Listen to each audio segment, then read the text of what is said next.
कि गुरु और शिष्य का इतना लगाव, इतना अपनापन होना चाहिए जैसे सुई में धागा डाल दे, वो लटकता है, सुई के साथ ही लटकता रहेगा और नीचे मार देगा ऐठ, वो लकड़े को नहीं क्यों करेगी।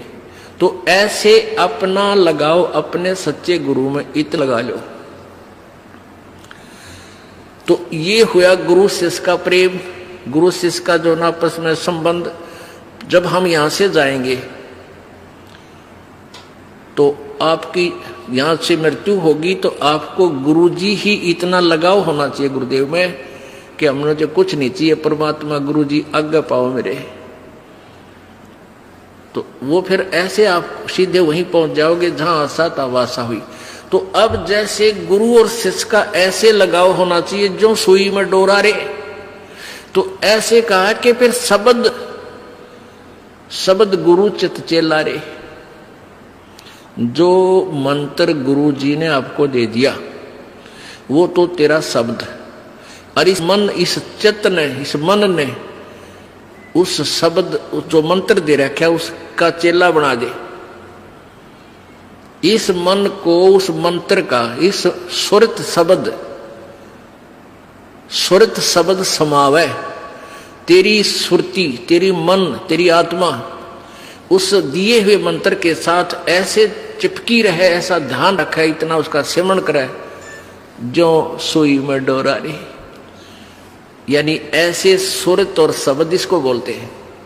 जो गुरुजी ने मंत्र आप दिया है उसके साथ इस मन को इतना जोड़ दे जैसे गुरु और चेले का प्यार हो। तो अब कहते हैं सुर कहे कबीर सुनो भी साधो, अब शब्द गुरु चित चेला रे। गुरु और शिष्य का जो लगाव है, ऐसा ही इस मन को इस मंत्र के साथ ऐसा लगाव लगा, यानी एक पल बीच न दूर ना हो दे। होले सुहागण सुरता चार, मालिक गुर जाना है हेतु तो। होले सुहागण सुरता चार है तेरा सुन शिखर बरतार, मालिक गिर जाना। ये सुबह आपको सुना दिया था, अब रह रहकर इसका विश्लेषण कर रहे हैं। अब नित्यानंद जी, ये तो कबीर जी का अमाणी जो आगे आपको सुनाई जा रही है। इससे पहले संतों शरण लाग के सुरत शब्द समाह, शंख असंकों को से तेरे पिया का देश, और एक पलक में पाइए ले सतगुरु उपदेश। ये ठीक है कि एक पलक में पाइए ले सतगुरु उपदेश।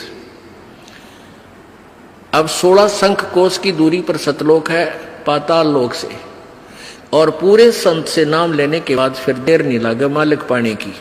लेकिन आपके अंदर आपके हृदय में ऐसी श्रद्धा मर्यादा अंतिम श्वास तक बनी रहे। सुन सनहली सैल है गगन मंडल के माँ, और प्रेम बिना पावे नहीं चाहे कोट समाधि ला। जब तक आपका प्यार मालिक नहीं उमड़ेगा, इतना भगवान मिले नहीं। और वर्क डन मिलेगा, किया कर्म अवश्य मिलेगा। जो साधना आप कर रहे हो, भक्ति कर रहे हो, दान कर रहे हो, ये मिल अवश्य, ये जरूर मिल जाएगा, लेकिन मालिक नहीं मिल पाओगा जब तक प्यार नहीं उमड़ेगा। अब कैसे प्यार कैसे उमड़ेगा भाई? जैसे सूरज के आगे बदरा ऐसे कर्म सयारे। भाई प्रेम की पवन करे चितमंजन, फिर जल के तेज नयारे।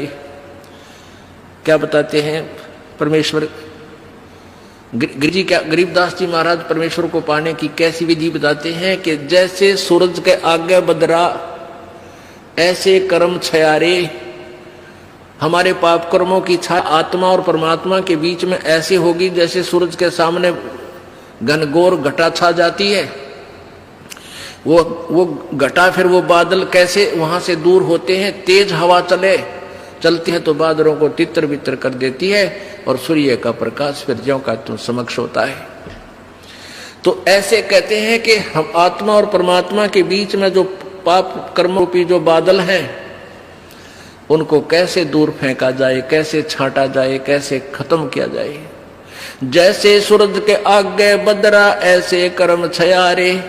प्रेम की पवन करे चितवंजन, झलक तेज नयारे। प्रेम की पवन, इन पाप कर्मों को काटने का, इनके हटने का क्या लक्षण होता है। आपको यहाँ बुलाया जाता है, ज्ञान सुनाया जाता है, आप जी को मंत्र दिए जाते हैं, आप जी को प्रेरित करके आपके हाथों से 2 पैसे दान करवाए जाते हैं, दंडवत प्रणाम कराई जाती है। इस सब का उद्देश्य है कि आपका हृदय इतना विनम्र हो कि परमात्मा की चर्चा चल की आंखों से आंसू की धारा बह जा, दरिया बह निकले, चर्चा चले एकांत में बैठ के या कहीं चर्चा चले जाता कि रह रह कर आंखों में आंसू आने लग जाएंगे। जब मालिक की चर्चा चलेगी तो समझो आपके पाप कर्मों के बादल कटन लाएंगे। जैसे सूरज के आगे बदरा ऐसे कर्म छयारे, ये प्रेम की पवन करे चितमंजन फिर झलक तेज नयारे। तो यहां नित्यानंद जी भी इसी का समर्थन कर रहे हैं। सुन सलैली गैल है गगन मंडल के मां, बिना प्रेम पावे नहीं चे करोड़ समाधि ला। और जब तक मालिक में प्यार नहीं होगा, उसकी चर्चा सुनते ही आत्मा में ये झड़ नहीं लगेगा आंसुओं का, तो तब तक बात काची रह रही है आपकी। लेकिन होगा, अभ्यास बढ़ाओ, मालिक की भक्ति करो, ज्ञान सुनो, और अवश्य होगा। यही प्रोसीजर है। किसी के घने बादल हैं, किसी के थोड़े घने हैं, वह भी इसी तरीके से हटेंगे, हवा चलती रहेगी, धीरे धीरे उनको इधर उधर कर दी।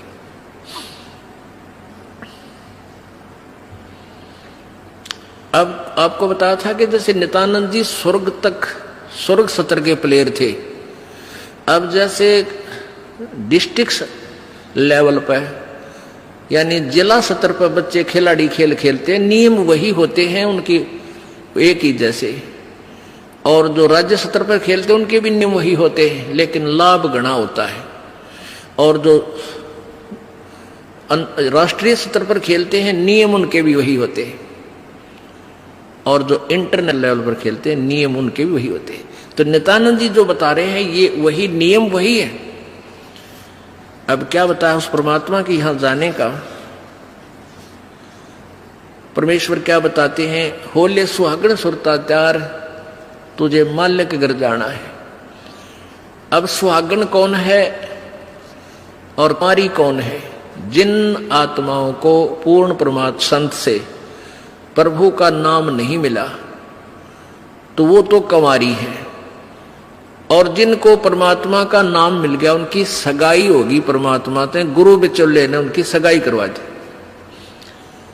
अब जिनको परमात्मा का नाम मिल गया तो आपकी सगाई होगी उस मालिक से, पूर्ण परमात्मा से, और गुरु बिचौले ने आपका यू नाता जोड़ दिया।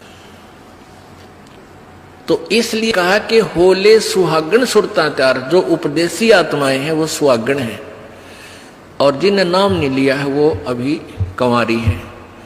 और जो सुहागण होगी जिसकी सगाई हो जाएगी तो वह इंतजार वही आशा कर सकती है पिया के घर जाने की।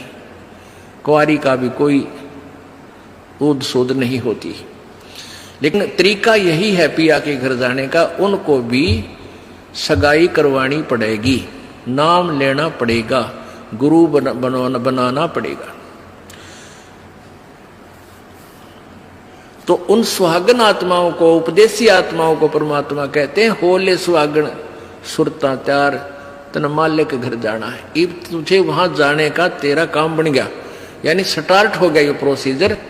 ब्याह भी होगा, सगाई हुई है तो ब्याह भी होगा, ब्याह होगा तो फिर सारा काम होगा, पति के घर भी जाएंगे। तो हम स्टार्ट कर चुके हैं, हमारा काम शुरू हो गया। फिर क्या बताते हैं, होली सुहागण सुरता त्यार तुझे मालिक घर जाना है, तेरा सुन शिखर बरतार। सुन शिखर यानी शिखर माने चोटी में, सुन माने सब जहां कोई और नहीं, केवल वही एक मालिक और उसका लोक है। सबसे टॉप मोस्ट प्लेस पे वहां तेरा पति, तेरा भरतार, तेरा मालिक है। सतलोक में सत्य पुरुष है। वहां क्या बताते हैं, रंग महल में रास बिलास अपार है, चलो सकी उस देश सुकंत हमार है। उस रंग महल में सारे ठाठ बाट हैं सतलोक के अंदर, और चलो सखी वहां अपना वो मालिक पति है, वो अपना कंत है, अपना प्रभु स्वामी मालिक है, उस लोक में चलो। नहले धोले ओढ़ पैर लेकर 16 सिंगार, आज नहीं ते तड़के परसों तेरे आवेंगे लड़ियार। अब नहाना क्या है, धोना क्या है, इस सत्संग रूपी दरिया में, गंगा में अपने अंतःकरण के मैल साफ करे।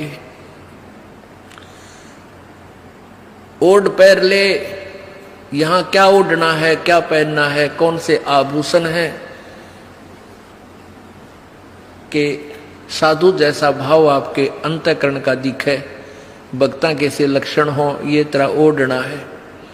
और सील, संतोष, विवेक, दया भाव है, ये इस प्रकार के 16 तरह आभूषण है जो एक जैसे लड़कियां वैसे ही उदाहरण देने पड़ते हैं उन्हीं के आधार से। लड़कियां शादी जब हो जाती है तो आभूषण पहनती हैं इसलिए कि तू अपने पति को अच्छी लगेगी।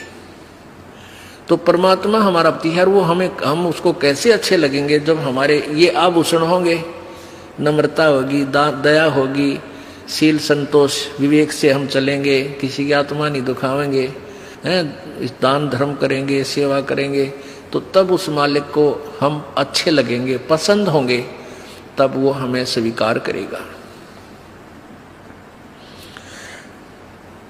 और सुमन, ध्यान, भक्ति, ये पांचों यज्ञ करके अपनी कमाई करके अपना दहेज बना ले। फिर क्या बताते हैं, आज नहीं तो तड़के परसों, या अब तेरा कभी ना कभी जाने का समय अवश्य आएगा। तेरे साथ की कितनी जाली तू क्यों लारी वार, और गुड़िया खेलत न जन्म खो दिया लाया नहीं विचार। पहले हम बालक से थे, आजकल तो वो सारा छूट गया प्रोसीजर, तो मॉडर्न सिस्टम हो गया, बालक खेल भी गेला, कंप्यूटर तो खेल रहे हैं। पहले क्या था, हम छोटे छोटे बालक थे, उस समय जैसे दहेज देते थे लड़कियों को, तो उनका के देश था, ऐसे कोई क्या करते थे, लड़की को भेजना होता था तो उसके लिए कपड़े लाते, तो उसको क्या बताया जाता था कि इसको आगे वाली इसकी जो ना सास, ननंद, पितृ और आसपास की जितनी लेना देना होता है, तो उनकी न्यों क्या करते, 40 तीड़ अग्निया की लाइयो, 40 सूट। तीड़ तना समझते होंगे आजकल के बच्चे, पहला घाघरा हुआ करता है सब बारह, और उसको ऊपर एक कुर्ता, एक चुंडड़ी, उसने तिल बोलिया करते। तो न्यों क्या करते, ये 40, और पहले दिखा करते उसको भेजने से पहले लड़की को, गांव की औरतें आती थी गीत गाती हुई, और वो देखा करती ये 40 तगलियां की हैं, ये 20 पछलियां की हैं, ये फलानियां की हैं, ये छोरी की हैं, ये दूसरे ससुरे की हैं, तो ऐसे बताते थे। तो वो छोटी लड़कियां होती थी ना, छोटी छोटी, पहले स्कूल स्काल को जाता नहीं था, वो अपने में टाइम पास कराया करती, कहता गोबर बिटोड़ा करती ना। फिर वो छोटी होती तो क्या करती थी, वो छोटे छोटे टुकड़े कपड़े सिलने के बाद दर्जियों पास हो जाते थे, उन इकट्ठे कर लेती और उनके ऐसी सतह बनता करके, और 40 तन्यारी गिनकर दगाल लेती, एक गठड़ी बांध कर उसमें, और 20 न्यारी धर लेती, न्यों का, और एक गुड़िया बना लेती, एक खिलौना बना लेती, एक गुड़िया सी खिलौने की स्त्री सी, और उस गुड़िया ने फिर गेला गुड़िया ने बांध देती गठड़ी में, ये इसकी तीड़ अगलियां की, ये पछलियां की, और वो होते ही तीन चीथड़े कपड़े टुकड़े से, और उनमें तो दूसरा कोई भाई या बहन उसी के लेवल का, 1-2 साल बड़ा छोटा, और एक आधा टुकड़ा निकाल लेता ना उसकी तीड़ मत है, उस गठड़ी मत है, वो पोटली बांध रही थी वह, तो वह रोन लग जाती वह लड़की, अरे मेरी तीड़ काट ली, पापीटर रोवर रोटी नहीं खावे, और ओढ़ चीथड़े ने वह तीड़ बांध रही, वो सूट बांध रही पूरा, तो बालक थी। और जब उस बेटी वाली लड़की बड़ी हो जाती है, युवा हो जाती है, और फिर उसका ब्याह हो जाता है, उसका शादी हो जाती है, विवाह हो जाता है, फिर उसको वो ओरिजिनल तिल मिल रहा है, वास्तविक तिल मिल रहे हैं, उसने वो सूट मिल लेंगे 10-20 जो अभी उसके होते थे, तो फिर वह गुडिया लाना खेला है, क्योंकि वह सैनी होगी, वो मैच्योर होगी। तो पुण्यात्माओं, परमात्मा हमें क्या बताना चाहते हैं कि तुम यहां जो बेटा बेटी कार कोठी संपत्ति जोड़ने में जो तुम खेल खेल रहे हो, ये गुडिया वाला खेल है। और जब आप इतने मैच्योर हो जाओगे, आपका ज्ञान इतना स्वस्थ हो जाएगा, आपको ये पता लग जाएगा कि ये सब नकली सांग है, झूठा सुख है, अस्थायी टेम्परेरी रिलेशन है हमारा यहाँ पर, और हमारा स्थान सतलोक में है। तो फिर आप इन गुड्डा गुडिये के खेलने की फिर इच्छा नहीं कर सकते, सपने में भी नहीं कर सकते। अब जवान लड़की जब उसका ब्याह हो गया और उसके बाद वो ओरिजिनल सूट उसने मिले हैं, फिर उसने वह खेल कर दिखा दे गुडिया गिला, कदे नहीं खेल सकती। तो आपको जब ये रह कर ये ज्ञान इसलिए सुनाया जाता कि आपका इन गुड्डा गुडिया के खेल से मन हट जा, आप इतने मैच्योर हो जाओ, आपको वास्तविकता का पता लग जावे।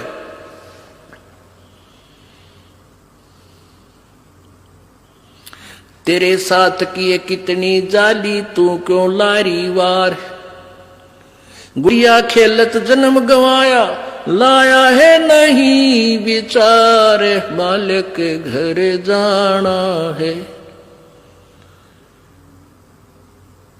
कितने ते गुड़िया खेल खेल जन्म खो दिया अपना, सारा ये कार कोठी बेटा बेटियां की जोड़ तोड़ में लगा रहा।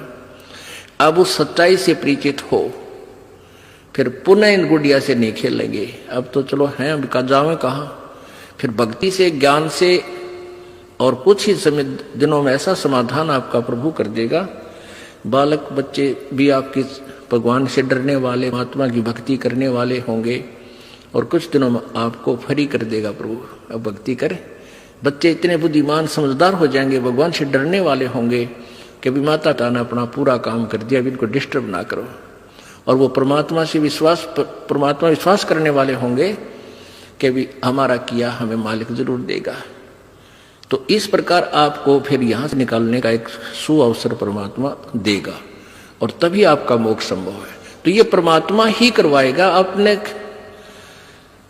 इसके चरणों में पड़ा रहना है। कैसे? द्वार धनी के पड़ा रहे, धक्के धनी के खावे, 100 काल चकजोल ही पर द्वार छोड़ ना जावे। इसका यही तरीका फार्मूला बताया है कि अपने सच्चे सतगुरु के द्वार से दूर नहीं हो जा, चाहे कितना झटके पटके काल दे, आपको छोटी मोटी हानि भी होती होने दे, कोई वो भी मालिक की रजा है, उसमें आपके ना ही होने में आपका हित होगा, ये सत्कर मान लेना। तो फिर आपने हर पहलू को अपनाना होगा कि राज्य क्रमता राम की रजा दर जो शीस, दास गरीब दरस परस तिन बैठे जगदीश। कच्चा हीरा कृच हुए नहीं सह गणभार, और ऐसा मन ये हो रहा वहां लिख ले करता रहे। एक हीरे की परख करने का क्या तरीका बताया है? एहरन के ऊपर एक लोहे का ऐसा थंब बसा हुआ धरती में गाड़ रखा हो, इतना ऊपर, वो 8 बाई 8 इंच चौड़ा उसका ऊपर का सरफेस होता है, और ऊपर तक घन इतना बारा 2 दड़ी पक्के का लोहे का डंडे में पर, और उसको न्यू मारा करें। एहरन के ऊपर लोहे के उस एहरन पर रखकर लोहे के उस पटड़े से पर हीरा रख दिया जाता है, और ऊपर से घन ठोका जाता है, और हीरे का निशान भी नहीं होता, वो पक्का है। और जब वो कच्चा है तो कृच हो जाएगा, उसमें निशान पड़ जाएगा, टूट फूट जाएगा। तो कहते परमात्मा तुम्हारा वहां ऐसे परीक्षा लेगा, आपको यहां से पार करने के लिए ऐसे घण मार के देखेगा। कच्चा हीरा कर्च हुए, नहीं सह घण भार, नहीं सह घण मार, और ऐसा मन यू हो रहे जहां फिर लेखा ले करता रहे। तो परमात्मा बताते हैं कि समझा है तो सिर दर पाओ, बहुर नहीं रे ऐसा दाओ। बोलो सतगुरुदेव।